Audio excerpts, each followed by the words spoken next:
লাগে গলার নিচে টুক বানাইছে ফেরেশতারা, এটুকের সম্মান যেমন গলার উপরে টুক বানাইছেন আল্লাহ তাআলা, এটুকের সম্মান কি একরকম হতে পারে? কখনো পারে না।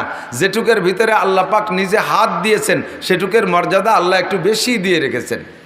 যে জিনিসটা আমার কাছে অর্জন হয় বিনা পরিশ্রমে ওই জিনিসের মর্যাদা, আর যেটা বানাইতে যেটার উপরে আমার পরিশ্রম আছে ওইটার মর্যাদা আমার কাছে একরকম না। মাঝে মাঝে উদাহরণে বলি, যুবক বৈশা বৈশা দামি একটা শাল চাদর দিয়ে স্যান্ডেল পরিষ্কার করে।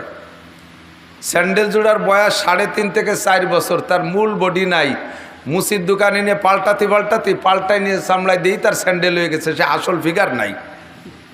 তারপরও কি মোহাব্বত, সেই স্যান্ডেলটা মালিশ করতেছে 12-13 হাজার টাকা দামের শাল দিয়ে। জিজ্ঞেস করা হলো, এই এত দামি শাল দিয়ে স্যান্ডেল মুছিস, শাল কার আর স্যান্ডেল কার? কয় যে স্যান্ডেল জোড়া হলো আমি ব্যান চালাই অনেক কষ্ট করিয়া, বহুত কষ্ট করে পয়সা বাঁচায় রেখে তাই দিয়ে আমি স্যান্ডেল কিনছি, আর শাল আলো দেশে আমার শ্বশুর। শাল দেশে শ্বশুর, শ্বশুরের টাকার কিনা শালের প্রতি মায়া নাই বিদায় নিজের কিনা স্যান্ডেলের উপরে মায়া আছে। সেই 12,000 টাকা দামে শাল দিয়ে স্যান্ডেল মোছে, কারণ এটা নিজের টাকার স্যান্ডেল, এর প্রতি মায়া একটু বেশি। আসমান বানাইছে আল্লাহ তাআলা কোন শব্দ দিয়া, জমিন বানাইছে আল্লাহ কোন শব্দ দিয়া, চন্দ্র সূর্য বানাইছে আল্লাহ কোন শব্দ দিয়া, সব ফেরেশতা বানাইছে কোন শব্দ দিয়া, জিন বানাইছে আল্লাহ কোন শব্দের মাধ্যমে, কোন মানে হয়ে যাও। আর এই একটা শব্দ বলছেন, সবগুলো হয়ে গেছে। এদের সারা জগতে যত সৃষ্টি আছে সমস্ত সৃষ্টি মিলাইয়া সকলের উপরে আল্লাহর যতটুক মায়া, সাধারণ একজন মূর্খ মানুষের মাথার উপরে আল্লাহ তাআলার মায়া তার চাইতে লাখ কোটি গুণ বেশি।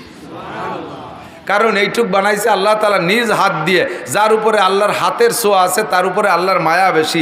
এই জন্য নবী আলাইহিস সালাম বলেন, যদি তোমরা কখনো কোনো মানুষের উপরে রেগে যাও, কাহারও উপরে রেগে যাও, কেউকে মারতে চাও, প্রহার করার দরকার হয়, তাহলে তাকে মারবা গলার নিচে যেটুক ফেরেশতারা বানাইছে ওটুকে মারিয়ে শেষে বেলায় দাও। আল্লাহ যেটুক আদ্যে বানাইছে ও জায়গা মার দিও না। এই জন্যে মাথায় মারবা না, মুখে মারবা না, কান ধরে টান দিবা না, দাঁত মুখ ভেঙে বেলায় দিবা না, এই জায়গা মারবা না। কিন্তু আমরা সম্পূর্ণ উল্টো করি, পয়লা বক্সিংটা নাক জড়াইয়া নাক বসকায় ফেলি। বাচ্চা কাচ্চারে থাপ্পড় দিতে গেলে মাথায় দেয়, কান জড়াই দেয়, মুখের উপরে গালের উপরে থাপ্পড় মারি। যে জায়গা মারতে নিষেধ করছে সেই জায়গা আগে মারি। লাঠি দিয়ে বাড়ি দিলে, আপনাদের এলাকায় তো বাড়ি হয় না,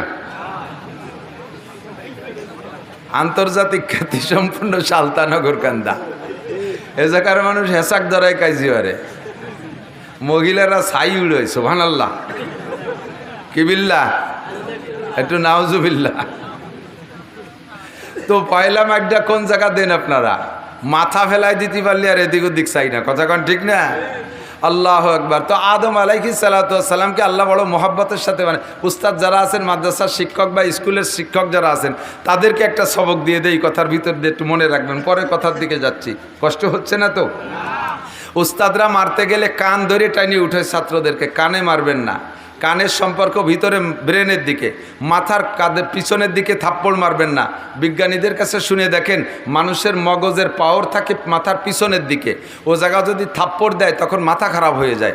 ধীরে ধীরে মাথায় মারতে মারতে ছেলেটা ভালো ব্রেনই ছিল, মাথাটা নষ্ট হয়ে যাবে, ব্রেন খারাপ হয়ে যাবে। আর রাতের বেলায় ঘুম থেকে উঠানোর জন্যে ধরেই কান ধরে হাত ধরে টান দিয়ে উঠবেন না। মাদ্রাসার শিক্ষকরা এ ব্যাপারে চরম অন্যায় করে, ভুল করে জায়গায় জায়গায়। শেষ রাত্রে বাচ্চারা যদি ডাকলে না ওঠে, ধরে কান ধরে টান দিয়ে উঠে ফেলাই দেয়, ওই ছেলেটা হতভম্ব হয়ে যায়। মানুষ যখন ঘুমায় তখন তার ভিতরে রুহু থাকে। রুহু একটা মেশিন আল্লাহ তাআলা তৈরি করে রেখেছেন, রুহু ভিতরে থাকে। রুহু থাকার কারণে মানুষ বিভোরে ঘুমাচ্ছে, ও একেবারে অনায়াসে ঘুমাচ্ছে, দুনিয়ার কোনো খবর নাই, অথচ মেশিনটা চালু রয়েছে, সে জীবিত রয়েছে, ঠিক না?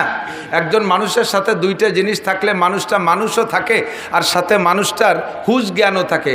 সেটা হলো 1 নম্বরে রুহু, 2 নম্বরে নফস। রুহু আর নফস, নফসকে আমরা বাংলায় আত্মা বলি। এই রুহুটায় মানুষকে জীবিত রাখে আর আত্মাটায় মানুষকে হুঁশ রাখে। মানুষ যখন ঘুম হয়ে যায় তখন রুহু ভিতরে থাকার কারণে সে জীবিত থাকে। বাকি ঘুমানোর সাথে সাথে প্রত্যেকটা মানুষের আত্মা নফস এর ভিতরে থাকে না, ও সফর করে। এই সফর করতে করতে আমেরিকা চলে যায়, জাপান চলে যায়, ও ঘুরে ঘুরে বিশ্বের যেখানে যা দেখে ওখান থেকে রুহের উপরে ফোকাস করে, ওইটাই তার স্বপ্ন।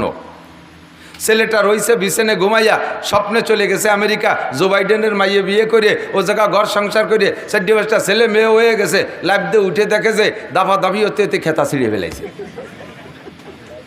ও ছেলে তো বিছানেই আছে, ওর বডি এখানে আছে, রুহ এখানে, ওর নফস আর আত্মা উড়িয়ে চলে গেছে আমেরিকা, যে এত কিছু করে তারপরে সকালে বেলা ওঠার আগে বাড়ি ফিরে আসছে।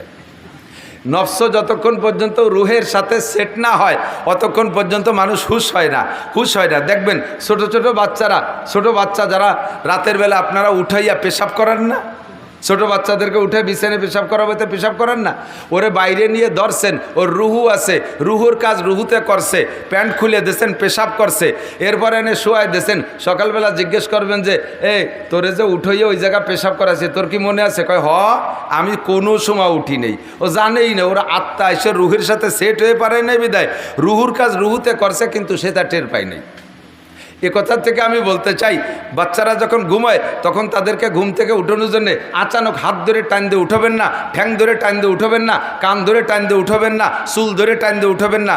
ওর আত্মা এসে ওর রুহের সাথে সেট হয়ে পারে না, তখন দেখবেন এরকম করে ঢালুমালু করে হতভম্ব হয়ে যায়, ও দিককানা হয়ে যায়, দিঘারা হয়ে যায়। দেখছেন না? এরকম দেখছেন না? মাদ্রাসার শিক্ষক গভীর রাত্রে ছেলেদেরকে উঠায়, ডেস্কের উপরে লাঠি দিয়ে ঠাস করে বাড়ি মারে, রুহুতে এই বাড়িটা শুনে লাভ দিয়ে উঠে গেছে, নফস আইসে আত্মা আইসে ওর সাথে সেট হয়ে পারে না। ওই অবস্থায় ছেলেটা যাইয়া অনেক সময় পেশাবখানায় যে পেশাব করতে যে সে জায়গা ঘুমায়ও থাকে, ও জায়গা ঘুমাই রয়েছে, ওর আত্মা এসে সেট হয় নাই। এভাবে বারবার করতে ওর ব্রেন খারাপ হয়ে যায়। তারপরে কেন আমি মাদ্রাসায় পড়বো না, আমার মাথায় ধরে না, পারি না, শেষ রাত্রি উঠে আমার ঘুম পড়ে না, ইত্যাদি করে ছেলেটা নষ্ট হয়ে যায়।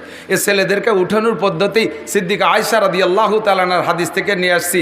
সিদ্দিকা আয়েশা বলেন, নবী আলাইহিস সালাতু ওয়াসসালাম আর আমি যখন রাত্রে এক রুমে ঘুমাইতাম, ছোট্ট রুম, আমরা একজনে উঠে, দুইজন যদি উঠে একজনে নামাজে দাঁড়াইতো রুমের ভিতরে, তাহলে আর একজনের গায়ে পা লাগতো, সিজদার ধাক্কা লাগতো, এত চাপা রুমের মধ্যে আমি আর হুজুর ঘুমাইতাম। হুজুরের সব স্ত্রীদের রুম এরকম ছিল। তো হুজুর গভীর রাত্রে উঠতেন, শেষ রাত্রে উঠে হুজুর অজু করতে যাওয়ার আগে আমাকে ডাকতেন। আয়েশাকে হুজুর অত্যন্ত ভালোবাসতেন, ভালোবাসার টানে আয়েশাকে পুরো আয়েশা না বলে আইস করে ডাকতেন। আইস মানে আরাম, মোহাব্বতের টানে হুজুর আইস করে ডাকতেন, ইয়া আইস করে ডাকতেন। আমি কানে শব্দ শুনতাম কিন্তু আমি সজাগ হতাম না, ছোট মানুষ ছিলাম, উড়ামুড়া। হুজুর বলছে না, খেয়াল করছেন নাকি জানি না, আয়েশা এত ছোটোবেলায় হুজুরের ঘরে স্ত্রী হিসেবে গেছেন যে অল্প বয়সের কারণে আয়েশা রুটি বানাবে বিদায় আটা সেনতে আটার মধ্যে হাত দিয়ে ওই অবস্থায় কাইতে হয়ে ঘুমাই গেছে। সে আটা দিয়ে রুটিও বানায় নেই, সেনা টেনা শেষ, ওই অবস্থায় কাইতে হয়ে ঘুমাই গেছে। আরও মজার বিষয় যে আটা হাতের মধ্যে রয়েছে, উনি ঘুমাই রয়েছে, ছাগলে আটাটুক খেয়ে গেছে, তাও টের পাইনি। ছোটদের ঘুমের যে অবস্থা। তো শেষ রাত্রি আমার ঘুমের প্রভাবে আমি এরকম ঘুমাই থাকতাম, হুজুর আমার ডাক্তার উঠতাম না। বিশ্ব নবী রহমতে আলম, গোটা মানব জাতির উস্তাদ, সর্বক্ষেত্রের উস্তাদ, আমাকে হুজুর শেষ রাত্রে উঠাইতেন কিভাবে? অজু বানাইয়া আইসা আবারও ডাকতেন, তাও উঠতাম না। একটু হাতে যে পানি থাকতো অজুর পানি, আমার চোখের উপরে মুখের উপরে চটকা মারতেন। হালকা ঠান্ডা পানির প্রভাবে আমি অনেক দিন উঠে যেতাম। আবার কোনো দিন যদি এভাবে আমি নাও উঠতাম, তাহলে হুজুর আঙ্গুলে পানি নিয়ে আমার 2 চোখের কেনিতে 2 ফোঁটা পানি ছেড়ে দিতেন। হালকা করে মৃদু করে আমার মাথা মালিশ করতেন, আর ধীরে ধীরে ডাকতেন, ইয়া আইস কুমি বিইذনিল্লাহ, ও আয়েশা তুমি ওঠো, অজু বানাও, নামাজ পড়ো, তাহাজ্জুদ পড়ো। আল্লাহ পাক রব্বুল আলামিন ডাকতেছেন, আলা মুস্তাগফিরিন ফাগফির আলা, আলা মুস্তারজিকিন ফারজুকা, আলা মুস্তাশফিন ফাওয়াফিয়া। কে আসো অভাবী আমার কাছে চাও, কে আসো গুনাহগার ক্ষমা চাও, কে আসো রুগী আমার কাছে শেফা চাও। ডাক্তাররা ওষুধ ছাড়া চিকিৎসা করতে পারে না, অপারেশন ছাড়া চিকিৎসা করতে পারে না। আমি শুধু কোন শব্দ বলবো তোমার অভাব চলে যাবে, আমি কোন শব্দ বলবো তুমি সুস্থ হয়ে যাবা, আমি তোমাকে রিজিকের ফয়সালা করব। ও আয়েশা, আল্লাহ ডাকতেছে, তুমি একটু ওঠো। এভাবে নবী আমাকে মিষ্টিভাবে ডেকে উঠাইতেন। তো নবী আলাইহিস সালাতু ওয়াসসালাম হলো লাকাদ কানা লাকুম ফি রাসূলিল্লাহি উসওয়াতুন হাসানা। গোটা মানব জাতির মধ্যে বিশ্বনবী মুহাম্মদুর রাসূলুল্লাহ সাল্লাল্লাহু আলাইহি সাল্লামের মধ্যে, হুজুর আলাইহিস সালামের মধ্যে রয়েছে মানব জাতির উত্তম আদর্শ। ঘুম থেকে কিভাবে উঠাতে হবে মানুষকে, সে শিক্ষা আমার নবী দিয়েছেন। ঠিক না? আমরা বাচ্চাদেরকে এভাবে ঘুম থেকে উঠাবো, উস্তাদরা এভাবে ঘুম থেকে উঠাবো। সরে চলে আসছি বেশ খানিক দূর। যে কথা বলতে চাইছি, সমস্ত মানুষের মধ্যে সর্বপ্রথম মানুষটাকে আদম আলাইহিস সালাম। একটু বলেন কে? গভীর বিশ্বাস রাখেন আমাদের আদি পিতার নাম কি?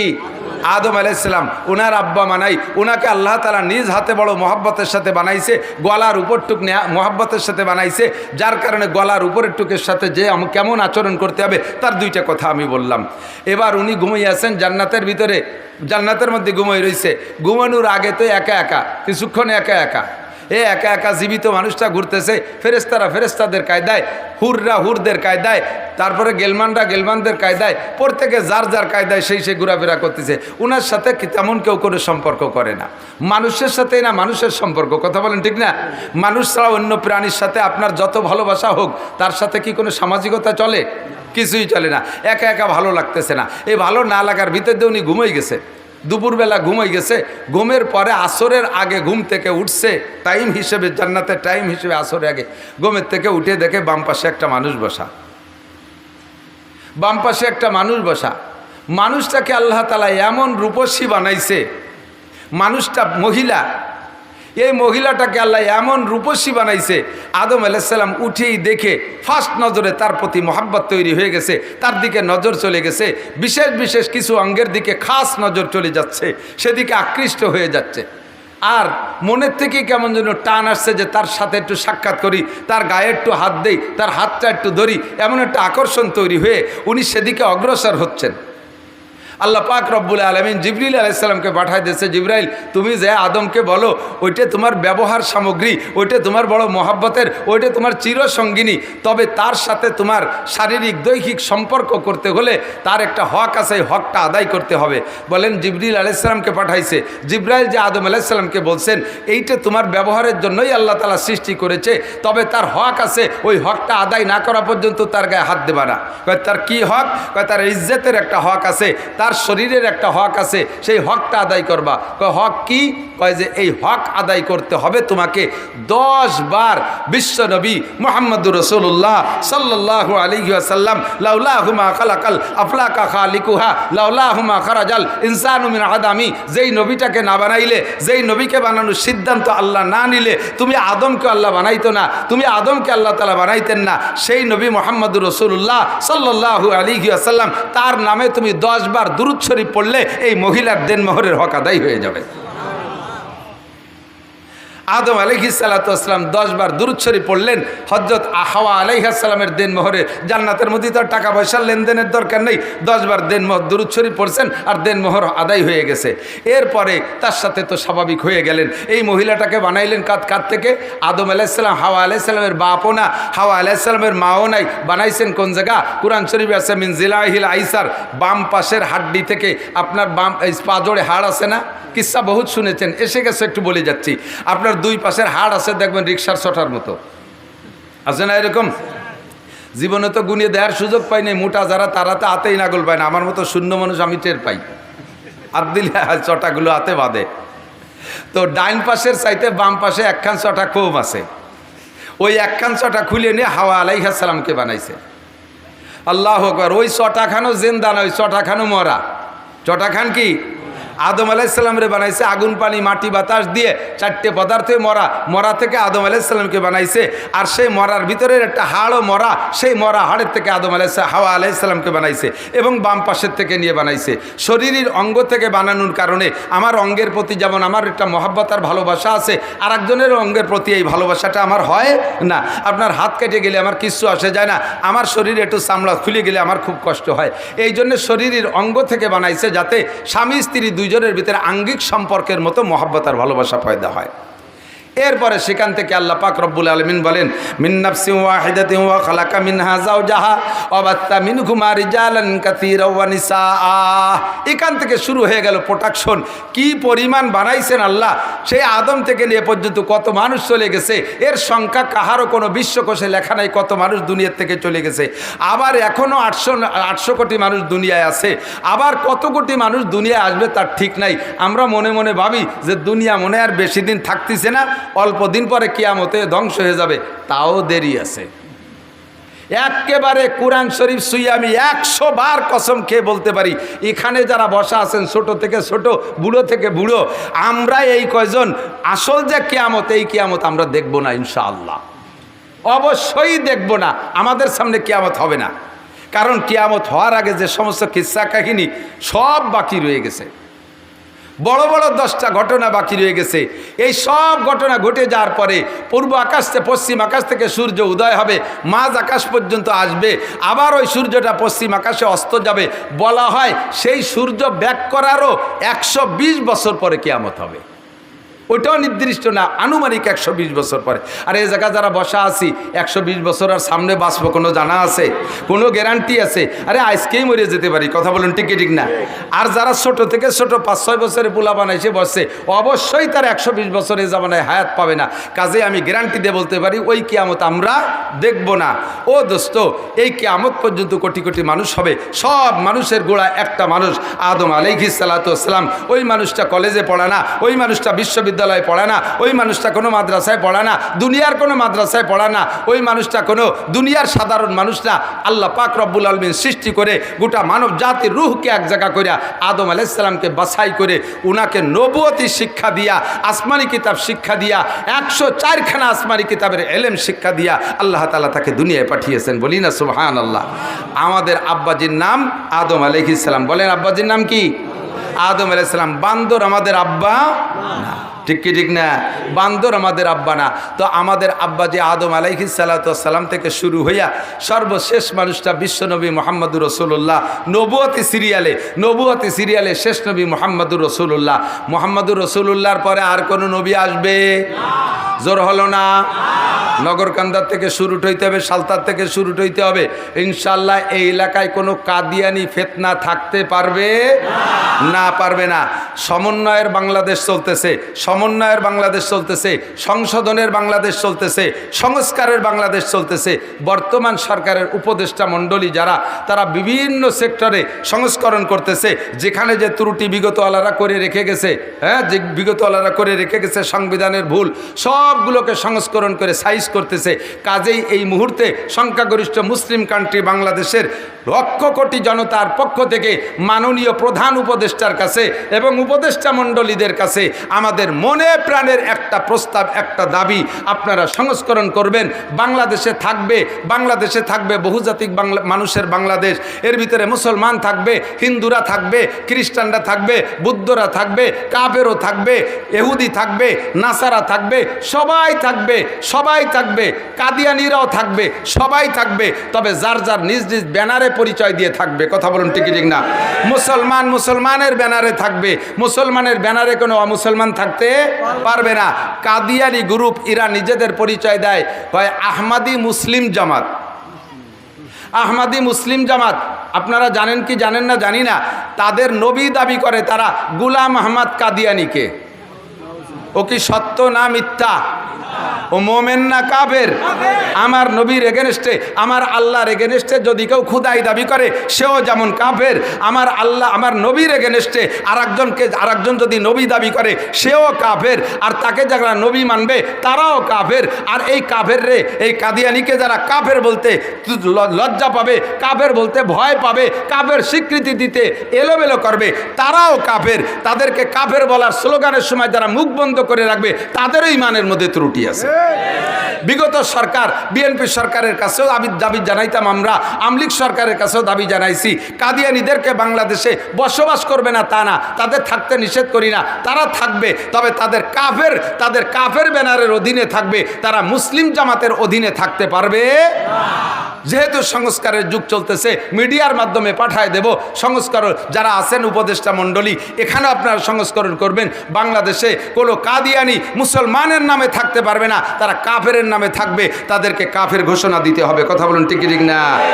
আমাদের নবী মুহাম্মাদুর রাসূলুল্লাহ সাল্লাল্লাহু আলাইহি ওয়াসাল্লাম, আমার নবী নিজেই বলেন আনা খাতামুন নবিয়্যিন লা নবিয়্যা বাদি, আমি শেষ নবী, আমার পরে আর কোনো নবী আসবে না, আর কোনো নবীর দরকারও হবে না। ঠিক কি ঠিক না? আমার নবী এসেছিলেন এই মাসে, আমার নবী চলে গেছেন এই মাসে। আসছিলেন নবী 63 বছর আগে, চলে গেছেন 63 বছর আগে। একটু ঠান্ডা মাথায় বুঝে নিতে হবে দুইটা কথা। এ কথার পরে আমি আলোচনার দিকে চলে যাব। দুইটা কথা বুঝে নিতে হবে, যেহেতু মাসের পর তাকা যায়। আর তো আপনাদের এলাকায় 12ই রবিউল আউয়ালের আগে আমি ফিল্ড পাচ্ছি না, কাজেই আজকে বলবো, কেউ বেখেয়াল হবেন না। দুইটা কথা, একটা লোক জন্ম নেছে যে টাইমে 63 বছর আগে জন্ম নেছে, তার জন্মের দিনটা বড় আনন্দের ছিল। বিশেষ করে যদি কোনো ফ্যামিলিতে শুধু কন্যা সন্তান হয়, 4-5টা মেয়ে হয়েছে, 4-5টা মেয়ে হওয়ার পরে তাও তা আবার কালা কালা মেয়ে হয়েছে, বাপে পরপরে গুটি খানিক মাইয়ে দেখিয়ে মনটা খুব খারাপ, স্ত্রীর সাথে কথাই কয় না। হঠাৎ করে শেষবার অতর্কিতভাবে আল্লাহ তাআলা আবার একটা বাচ্চা দিয়ে ফেলাইছে।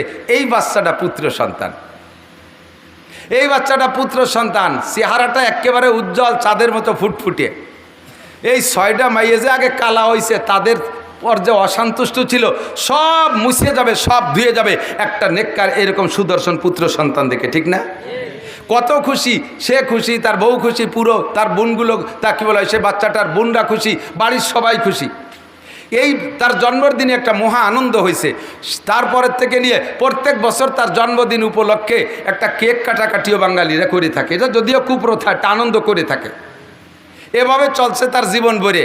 হঠাৎ করে লোকটা মারা গেছে, যুবকটা, যখন তার বয়স হয়েছে 26, 27, 28, টলমলে যুবক, দেখতে তো সেরকম নায়ক।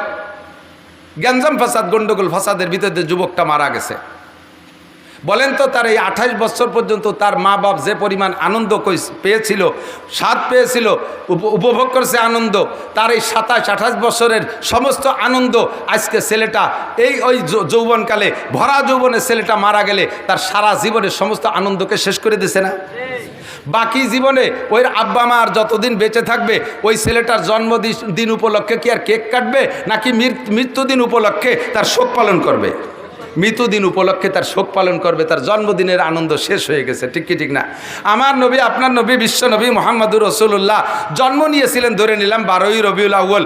63 বছর আগে তার জন্মের সময় সারাটা দুনিয়া আনন্দে আনন্দিত ছিল। কিন্তু 63 বছর পরে আইসা যখন সাহাবায়ে কিরামদেরকে এতিম করে রেখে নবী 12ই রবিউল আউয়াল চলে গেছে, দুনিয়ার থেকে বিদায় নিয়েছেন, এখন কি নবীর জন্মদিনের আনন্দ অন্তরে থাকবে, নাকি মৃত্যুদিন উপলক্ষে শোক থাকবে?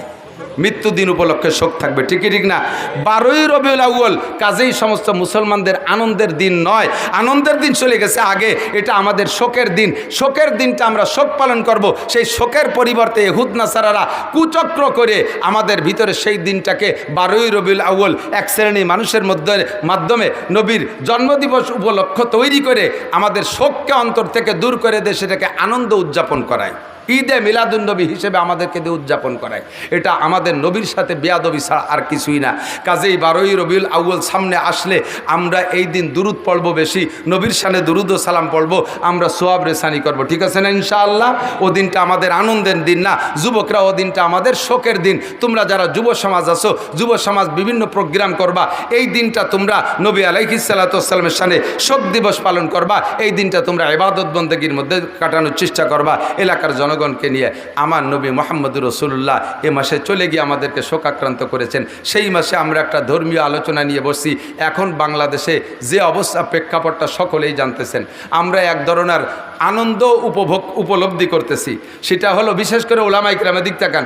আমরা দীর্ঘদিন পর্যন্ত শুধু এক সরকারকে আমি দোষ দেই না, কোনোদিন আমি একতরফা দোষ দেই না। সর্বকালে বিএনপির আমলও দেখেছি, এরশাদ সাহেবের আমলও দেখেছি, আওয়ামী লীগের আমলও দেখেছি। যে সরকার যখন তাকে উলামায়ে কিরাম বক্তারা মাঠে আইসে, সেই সরকারের একটু তেল মেরিয়ে কথা বলা লাগে, সেই সরকারের তেল মেরিয়ে কথা বলা লাগে, সেই সরকারের আনুগত্য নিয়ে কথা বলা লাগে, তাদের পরামর্শ নিয়ে কথা বলা লাগে। আল্লাহর রহমতে বর্তমানে এই সময়টা আমাদের চলতেছে উন্মুক্ত পরিবেশ। আমরা কোরআন সুন্নাহকে সামনে নিয়ে মানুষের দোষ ত্রুটি কী আছে এগুলো আমরা আলোচনা সমালোচনা করার অধিকার রাখি, আমাদের বাধা দেওয়ার আর কেউ নাই। কথা বলেন ঠিক ঠিক না? উন্মুক্ত পরিবেশে আমি আপনাদের কাছে জানতে চাই, এই পরিবেশটা আমরা কেন তৈরি করছি? যুবকদের চেষ্টায় ছাত্রদের আন্দোলনে আমরা সকলে সহযোগিতা কইরা একটা পরিবেশ তৈরি করেছি। এই পরিবেশটার উদ্দেশ্যই হলো, আমরা বাংলাদেশে বড় অশান্তির মধ্যে ছিলাম, এখন আমরা শান্তিকামী বাঙালি, শান্তিকামী জাতি, আমরা কিভাবে শান্তি পেতে পারি এই শান্তির স্লোগান তুলেছি। কথা বলুন ঠিক ঠিক না? অফিসে আমাদের শান্তি ছিল না, থানায় আমাদের শান্তি ছিল না, সেটেলমেন্টে আমাদের শান্তি ছিল না, এসিল্যান্ডে আমাদের শান্তি ছিল না, দলিল লেখারও জায়গা আমাদের শান্তি নাই, এলজিডির মধ্যে আমাদের শান্তি নাই, এমপির কাছে আমাদের শান্তি নাই, চেয়ারম্যানের কাছে আমাদের শান্তি নাই, উপজেলায় যায় আমাদের শান্তি নাই, যে জায়গা যায় সে জায়গায় অশান্তি। অথচ তারা আমাদের সাথে, তারা আমাদেরকে মাঠে নামাইছে বিশাল শান্তির স্লোগান দিয়ে। প্রত্যেকটা নির্বাচন মেম্বার বলেন, চেয়ারম্যান বলেন, উপজেলা বলেন, এমপি বলেন, সকলে একটা নির্বাচনের সময় স্লোগান দেয় না? স্লোগান আমরাই তো দেই, নেতারা সামনে থাকে, তাদের তেল মারার জন্য আমরা স্লোগান দেই, বোতল ভাইকে দিলে ভোট, শান্তি পাবে দেশের লোক। ঠিক ঠিক না? আমি নাম কই না, কারণ কার নাম কব আবার কোন নামে মিশে যাবে, সে আবার কোন জায়গায় দাঁড়ায় রয়েছে, হুজুর আসো, আমার আবার অ্যাটাক করে নাকি তা আল্লাহ জানে। আর এমনি তো বাড়ি এলো গোপালগঞ্জ, মহাবিপদ নিয়ে ঘুরতেছি, এমন খালি নাম পরিচয় দিতে, গোপালগঞ্জ পরিচয় দিতে আপাতত ভয় লাগতেছে। তো দোস্ত, শান্তির স্লোগান যারা দেশে তাদের পিছনে আমরাই তো নাচছি। ঠিক ঠিক না? অমুক ভাইকে দিলে ভোট, শান্তি পাবে দেশের লোক। এইভাবে কয়েকটা নির্বাচন চলে গেছে, তাদেরকে আমরা শান্তির লোভে তাদের পিছনে ঘুরে ঘুরে স্লোগান দিছি। এখন দেখি আমরা স্লোগান দিয়ে আমরা যার যার কায়দায় সেই জায়গায় আছি, যাদের ভোট দিলি শান্তি পাবো তারাই অশান্তিতে, মহা অশান্তিতে। রমজান আসার আগেই তারা সব এতেকাফে বসে গেছে, বলি না?